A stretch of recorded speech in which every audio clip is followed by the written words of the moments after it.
Assalamualaikum warahmatullahi wabarakatuh. Saya Mas Riani, peserta Ratsat CPNS Pangkep tahun 2022, Angkatan 5, Kelompok 3. Pada kesempatan kali ini, saya akan membahas mengenai akuntabel dan kompeten.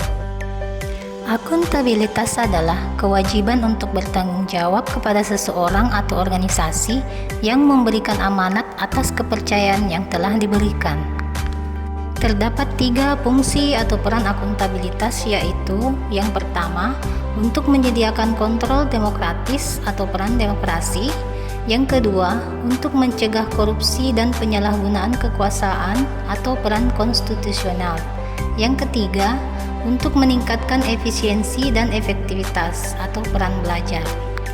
Tingkatan akuntabilitas yaitu akuntabilitas personal, mengacu kepada nilai-nilai yang ada pada diri seseorang. Akuntabilitas individu mengacu pada hubungan antara individu dan lingkungan kerjanya.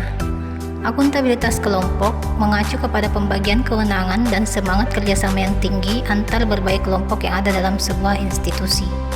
Akuntabilitas organisasi mengacu pada hasil pelaporan kinerja yang telah dicapai. Akuntabilitas stakeholders mengacu kepada tanggung jawab organisasi pemerintah untuk mewujudkan pelayanan dan kinerja yang adil, responsif, dan bermartabat. Adapun panduan perilaku akuntabel yaitu yang pertama, kemampuan melaksanakan tugas dengan jujur, bertanggung jawab, cermat, disiplin, dan berintegrasi tinggi. Yang kedua, kemampuan menggunakan kekayaan dan barang milik negara secara bertanggung jawab, efektif, dan efisien. Yang ketiga, kemampuan menggunakan kewenangan jabatannya dengan berintegritas tinggi. Akuntabilitas dan integritas personal seorang ASN akan memberikan dampak sistemik bila bisa dipegang teguh oleh semua unsur melalui kepemimpinan, transparansi, integritas, tanggung jawab, keadilan, kepercayaan, keseimbangan, kejelasan, dan konsistensi dapat membangun lingkungan kerja ASN yang akuntabel. Materi selanjutnya yaitu kompeten. Saat ini kita hidup di dunia dengan situasi VUCA.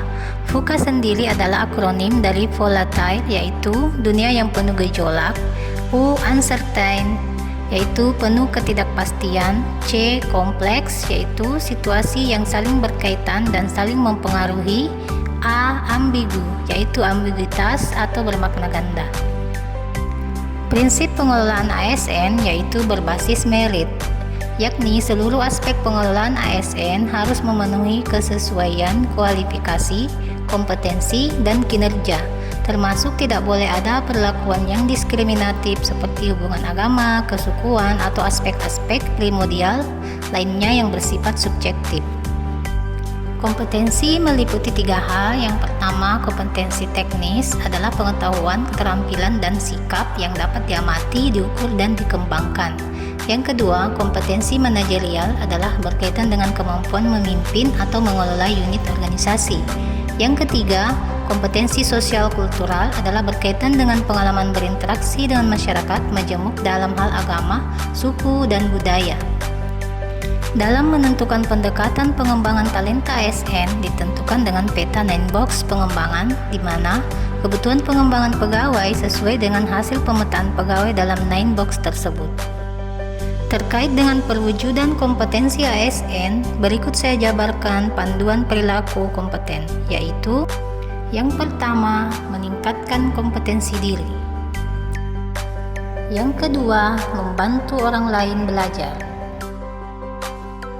Yang ketiga, melakukan kerja terbaik.